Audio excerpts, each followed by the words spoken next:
Fin de la récréation. Votre Tata Betty, celle qui a semé de désordre, celle qui a voulu créer de discorde entre les Béninois et les Gabonais, deux pays frères, vient d'être recadrée. Tata Betty, pour ceux qui ne savent pas, la dame qui est allée au marché, celle qui a grondé sur nos mamans, celle qui a dit que les Béninoises n'ont pas leur place dans les marchés, là, vient d'être affectée dans un village quelque part. Parce qu'ils ont jugé les attentraient à une personne qui est dans la fonction publique. Et encore, pire, elle est dans le domaine de l'enseignement. Quand je dis domaine de l'enseignement, elle n'est pas enseignante. Non, elle travaille au ministère de l'Éducation. Comment une agent publique, celle qui veut éduquer, celle qui veut donner des conseils aux enseignants, se permet d'aller dans un marché commencé par créer. Monsieur Brice Clotaire Oligui Nguema, les jumeaux internationaux par ce canal vous disent un sincère merci. Vous avez répondu favorablement à l'appel de vos compatriotes. Ce que vous venez de faire, ce n'est pas donner raison aux autres pays, non. C'est pour montrer à vos compatriotes que nous sommes dans un pays de droit. Comment un agent public, un fonctionnaire d'État va se mettre en spectacle dans un marché pour se dire elle est influenceuse. Et puis, après la vidéo, elle commence par menacer que c'est elle seule qui a soulevé tout un pays. Tu veux influencer qui? Si tu veux dénoncer un truc même là, vous n'avez pas un corps syndical au niveau de votre ministère. Tu es au niveau de l'enseignement, tu laisses ça, tu viens au marché pour te dire que tu veux protéger maman. Ok, il faut aller voir le marché de l'embarrané. Depuis que tu as demandé à ce qu'on chasse les étrangers là, tu vois comment le marché est animé. Quand tu es agent d'État, toi tu constates des problèmes.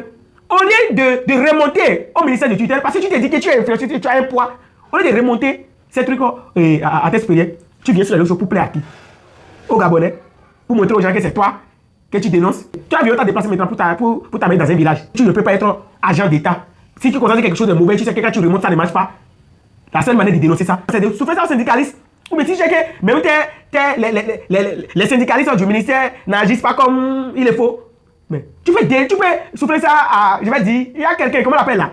Le ministère, le Phénix, qui est à l'extérieur, qui est en quelque sorte opposant au gouvernement là. Tu peux lui souffler ça, non? Lui peut dénoncer parce que tout d'abord, lui est à l'extérieur, il est l'opposant. Tu sais que lui peut dénoncer. Tu peux lui souffler ça, non? C'est ce qu'il faut faire. Toi, tu es agent d'État, tu manges dans la main de l'État.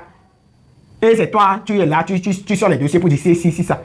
Or, il y a des voies plus appropriées pour faire ça. Parce que nous qui sommes ici, les jumeaux internationaux qui sont ici, là, nous avons été des syndicats des étudiants sur les campus. Mais ça, c'est un secret. Dans certaines administrations, rectorat ou des décanats ou bien un truc là, quand il y a certains soucis et que les enseignants ou bien les secrétaires ou autres là n'arrivent pas à obtenir des gains de cause, ils nous souffrent ça. Et c'est nous, on met ça dans notre fiche de revendication. Et on commence pas à faire truc là. Donc c'est comme ça qu'il faut faire. Parce que eux là, en étant là-bas, tu ne veux pas être agent et dénoncer, c'est pas bien.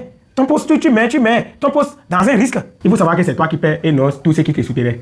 Aujourd'hui, les gens qui disaient oui, c'est toi, à partir d'aujourd'hui, on t'appelle Maman Mandela. N'oubliez pas de liker et de vous abonner pour suivre le prochain contenu. C'était les jumeaux internationaux, Alexis et Alessandro Moyo. Combattant un jour, patriote pour toujours.